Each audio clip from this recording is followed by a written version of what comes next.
Hebrews chapter 4. Promise rest for God's people.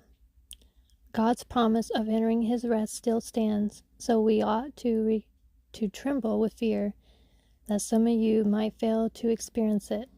For this good news that God has prepared this rest has been announced to us just as it was to them. But it did them no good because they didn't share the faith of those who listened to God. For only we who believe can enter his rest. As for the others, God said, "In my anger I took an oath, they will never enter my place of rest." Even though this rest has been ready since he made the world, we know it is ready because of the place in the scriptures where it mentions the seventh day. On the seventh day, God rested from all his work. But in the other passage, God said, "They will never enter my place of rest."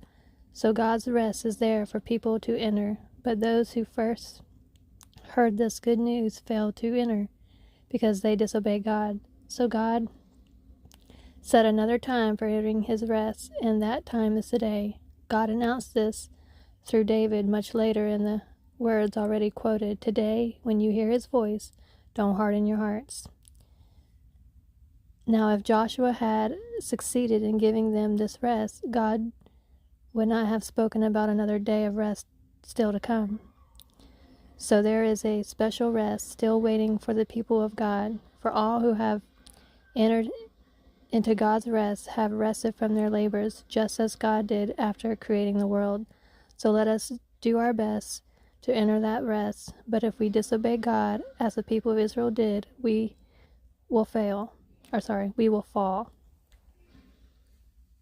For the word of God is alive and powerful. It is sharper than the sharpest two-edged sword, cutting between soul and spirit, between joint and marrow. It exposes our innermost thoughts and desires. Nothing in all creation is hidden from God. Everything is naked and exposed before his eyes, and he is the one to whom we are accountable. Christ is our high priest. So then, since we have a great high priest who has entered heaven, Jesus the Son of God, let us hold firmly to what we believe. This high priest of ours understands our weaknesses, for he faced all of the same things we do. For he faced all of the same testings we do, yet he did not sin. So let us come boldly to the throne of our gracious God. There we will receive his mercy, and we will find grace to help us when we need it most.